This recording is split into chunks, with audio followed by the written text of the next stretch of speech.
I used to, because it was the only way that my white trash ass was able to afford con tickets.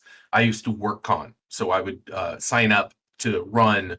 Um, it was usually 3 4-hour sessions, Yeah.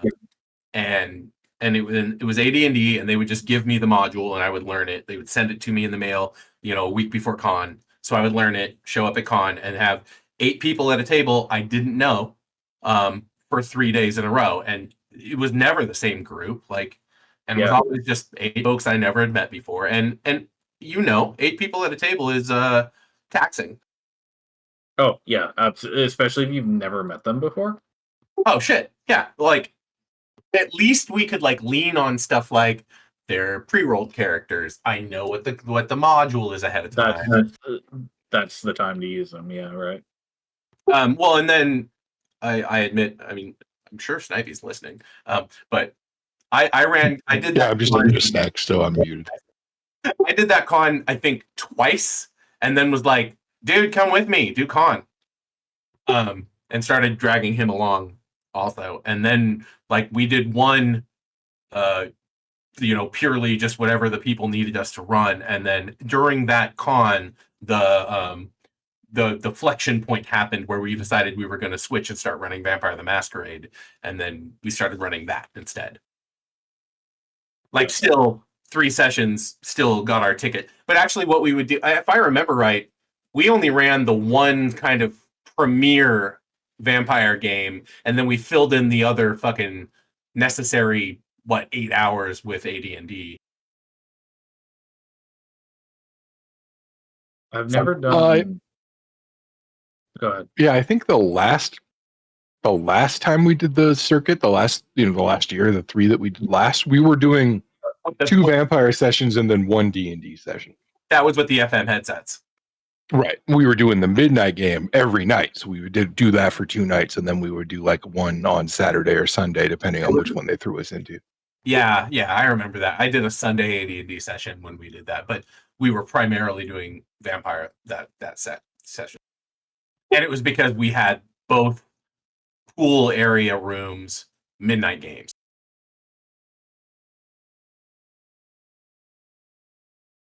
Yeah, I've never done a public game. Really? Actually. I think you'd be able to. You game master pretty well. I think I could do it, but I like having my games build the canon too much for me to care too much about a public game. Because if I know that I'm never going to see these people again, and even if I do make what they do canon, I'd just be disappointed that they're never going to see the results of it 4 years later when I drop an NPC that was in their one shot into some other campaign and the other players start talking about them. I just know that would never happen. No, actually I feel this, but I did, correct me, Snipey, I did con in LA for 3 years, right? Yep. That's 9 events, 9 cons. Purple-haired freak came back with a different boyfriend. There were a couple people that I saw over those years that would show up again. Okay, the LARPers. Yeah. The which ones? The LARPers, all the 3 or 4 of them that were split between us when we did Vampire. The tall black dude who also did security. Cat Gene was the other dude. There were a couple of other dudes. There was a group of regulars at that point. The tall guy who did security. Not Cat Gene. I can't think of his name. No, Cat Gene was his friend, but I can't think of his name. Guy. Yeah. That everybody that went to those cons during those years knows that guy. When we were working with I shouldn't just throw their name out there, but we were working with some people that were friends of ours, mutual friends of ours, that were like, wait, you guys used to do those cons, the LA con, Strategicon, Orcon? And we were like, yeah. And they're like, did you know Cat Gene? I was like, yeah. Obviously. You can't not know him. He's head of security or whatever for that con group. He was there every time. But no, I know the other dude, and he had a cool name. It was a cyberpunk cool name. It was I don't even know. It was Osiris or some shit. I can't even remember. Yeah, I can't remember. He was a brilliant role player, though. Yeah. I actually, I caught a Cyberpunk game, the one Cyberpunk 2020 game I ever played at con. He was in that. That was the year they were selling basically fucking garage made appliques and shit, and people were wearing them like you remember, like the made a spoon into a thing you put over your eye with an LED in it and all that crap. But this was 1993 or 4 or whatever. Yep. Sorry, 1991 or 2. No, it was like 93, I think. 92. I left in 93 to go to Oregon. Yeah, so 92. Sorry, actually, I left in 94. So it was 92, 93. You're right. Still, though, what a fucking scene.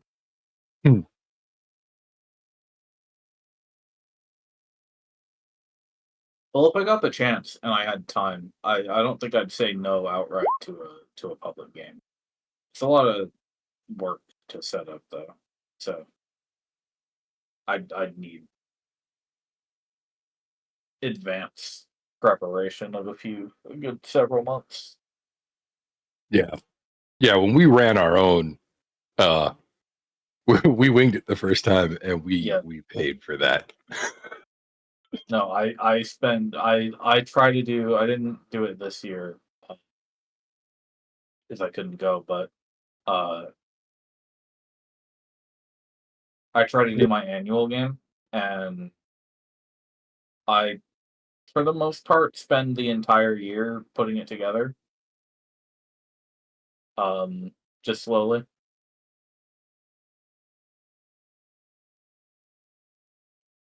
And then we all go to the Sir, hotel. We the dedicate a day to the dedication to your craft is really kind of amazing. Well, For I sure. want it to happen, and so I got to do it, right? Otherwise, it won't happen. That's true. I mean, and when Snipey says we winged it, what he means is I came over on like Thursday night when we were leaving on Friday, and we were like, okay, we know the basics. What are we gonna do? We're gonna build this out, and then we sat up all night and like wrote the shit out with the base points and what we're gonna do. And the reason that we paid for it wasn't so much that we suck, but it was that because of this whole other story, this whole other drama with regard to why we were doing Midnight Vampire the Masquerade at this con at all. We had players in both of our groups that were from fucking White Wolf there to exploit our rules and be like, what the fuck are these people who blocked up the midnight slots in the good seats so that we can't play our White Wolf vampire game? Because that's what we did. Wild. Okay. They were dicks. They deserved it. But at the same time, they knew their rule set better than we did because they wrote it, and we were just pissed that they wouldn't let us play in their game. In our own way, we paid for it. Yeah. In our own way, we were dicks, and we paid for it. It was a very nerdy geek dick war though, because no one was ever like mad, and no one ever called anyone out front or in like. It was all just, okay, well, I'll just go play your game and see how you like me exploiting your rules. Right. Drama. Gotta be drama. Nerd drama. Exactly. Worst nerd drama, because at no point did we throw down by the poolside. Right. Nerd drama's the best. Too funny. It was basically just pushing your glasses up at the other guy until the other guy's glasses were up at your fucking nose. Exactly. We did much better when we had more prep time, though. Yeah, I was going to say, at the end, though, we won that fight. Yeah. We never saw those guys again, in fact. So I'm also, like, again, I mean, I've said it in some conversations, but I'm pretty sure we heavily influenced the way that Vampire became this sort of pub game that was very LARPy, because all of those core players were the very first players, and they were LA, where the LA scene of bar game vampire LARP shit happened.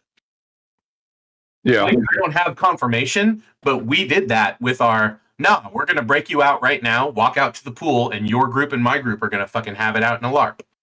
Mm-hmm. Which was entirely us. Well, I will again call out the group of folks who are our regulars who were very LARPy. Yeah. I mean, okay. We totally synthesized with the group that was playing our game. Yeah, when dude stood up in the middle of my first session with him and started role playing his fucking obfuscation, I was in. That's all I'm saying. Yeah, fair enough.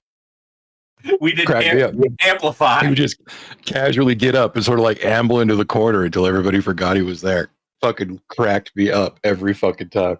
Yep, I remember.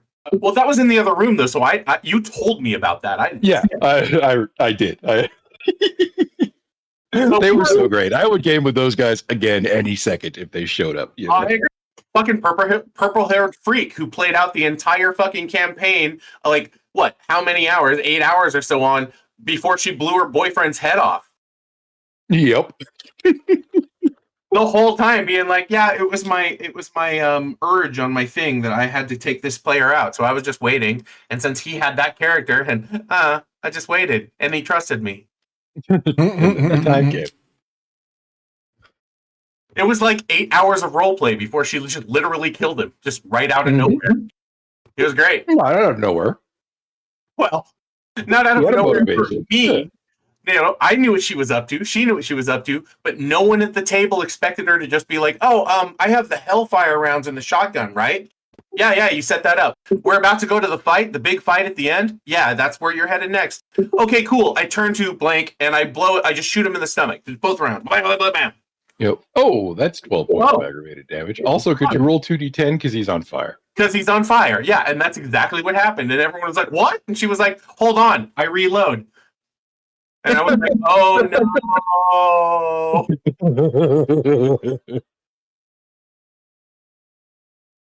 It was great. We did good that time. Yeah, that was a fun campaign. Everybody, we basically set it up like a Tarantino film. Everybody had an ulterior motive that they didn't tell anybody else about, and all of them were like, "Hey, you know that guy across the table from you? Kill him." A lot of them, yeah. There were eight players in each team. Snipe had one team and I had the other. We made 8 pre-made characters. Actually, I think we made extras too and put them in the middle of the table, if I remember right.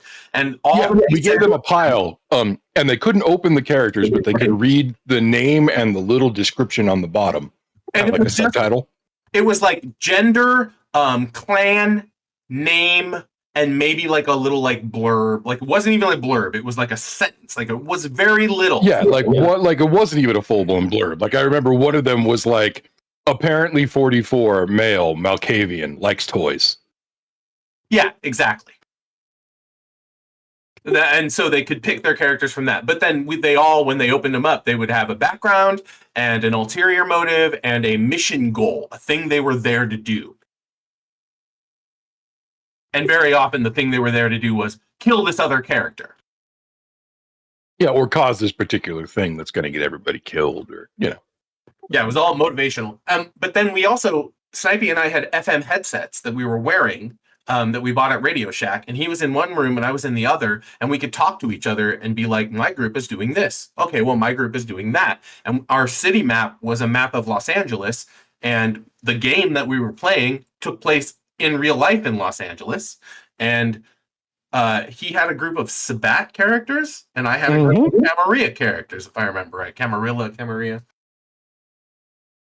Yeah, and we were both, and because we had written the story together, we knew what the beats were, so we'd be like, okay, now we're moving to this piece of the story, on the FM, so we both knew. And then whenever something happened where our player characters cross paths, we just walk out the door out by the pool and LARP it.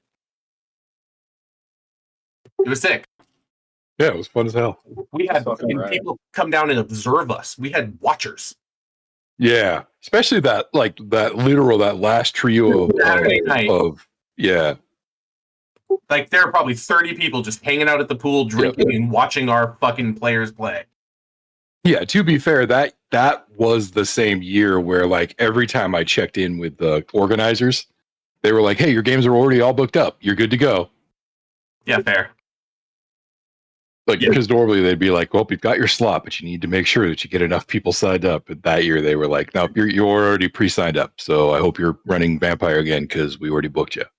Yeah, that year was. I remember. Well, shit. Yeah, because you had some of the vampire devs in that one, didn't you? That was the previous. We had the vampire devs in our previous. Yeah, And they had stopped showing up by that time, which is too bad because they missed something great. But that's their problem, not mine. Yeah, that's what I said. Yeah, we won that fight. Right, exactly.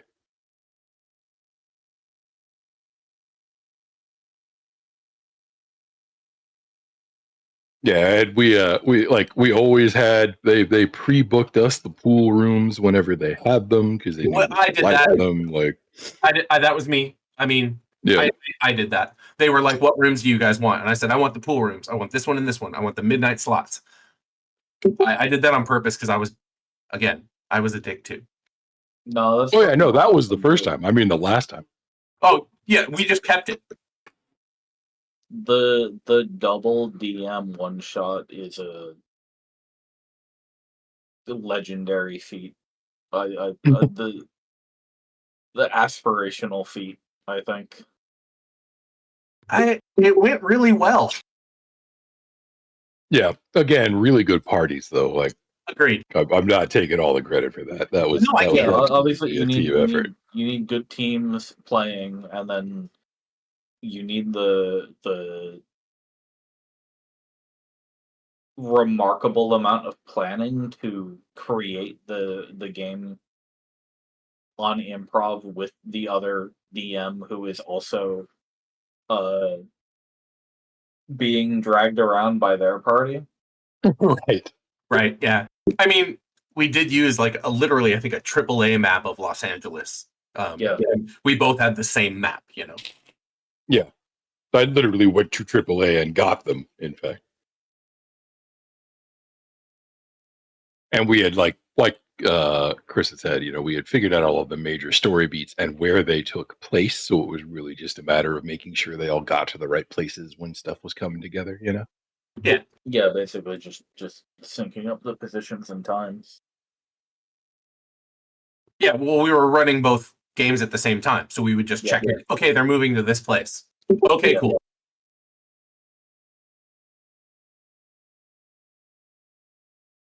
FM though. Okay, here's another thing. These were FM headsets, and the cons. In fact, there's about to be another one. They do them 3 times a year. I really want to go to one. Actually, I've been talking to Verde about it. We can take the train up. I really do want to go to one of these cons because we used to run them all the time. But the thing is, these cons take place at the hotel that is at the end of La Cienega going towards LAX, if I'm remembering correctly. It's La Cienega, right? Oh, I think that's the name of that street. Yeah. But regardless, it's literally across the street from the airport. Across the street from LAX. So we were there with our FM headsets we bought from fucking Radio Shack. Nowadays, you'd use Bluetooth, and this would never happen. But they were FM. So we would catch the fucking con tower talking to the airplanes coming in. We'd be talking full-blown Spinal Tap moments. Right?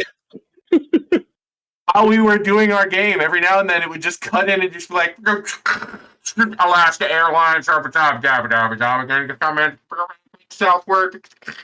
Well, you said it was what, like 90, 98, you said? So that's fine. No, like 93. 93. Yeah. Oh, 93, yeah, okay. Yeah, there was no such thing as Bluetooth. Yeah. There was that one Viking dude. Right. Right, Harold, right. But no, we thought the Bluetooth headsets was like an innovation. When we were like, holy shit, we can get these for like, I don't know, $30, and then we just pair them up. It's like walkie-talkies. It'd be so great. I'm not that baby. I remember when Bluetooth happened. Don't worry. Yeah, there was no even inkling. We didn't even have smartphones. We couldn't have like even got on a little call or some shit. I also remember a pre-smartphone. No worries. Nice. But yeah, it was. I was there. I was there a little late, but I was there. We did have a laptop on the table, and we even had a die roller set up specifically for Vampire. Yeah, but you want to talk about this being the before times? I had to write that shit in fucking Pascal. Yeah, but you coded it in Pascal. I remember. Right. Do you know why we had a dice roller on a laptop? I do, because we were sitting there setting up in your bedroom, getting ready for everything, talking about shit. And we were like, we don't even have enough fucking dice for all these people. Can we like? Yep. Is there a way How we the fuck are we going to get enough D10s for this game? That was the question. Yeah, so I wrote a custom die roller that not only just rolled dice, but actually like followed all of Vampire's rules for, you know, successes and botches and all of that kind of stuff. You would set difficulty and then set everything out, like just type in numbers and hit go, and it would tell you botches, successes. It was rad. It would explode the dice for you. It was good shit. Yeah. Oh, I wrote that in the 6 hours before the 2 hours of sleep I got that convention. I was gonna say you wrote that after midnight. And if I remember correctly, that was the same night I was like, "What? You don't have an alarm clock?" Yeah.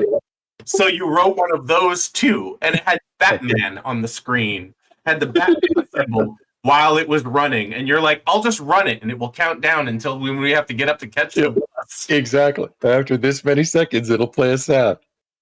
Good job, by the way. Good job. Thank you, everyone. I am back. Nice. Welcome back. I was so amazed, by the way. I was so like, you say you're a coder and can write engineering stuff. But can't you make an alarm clock? And you were like, no. Yes. Actually, I think I can. And then you did. so nerdy. Batman Okay. clock.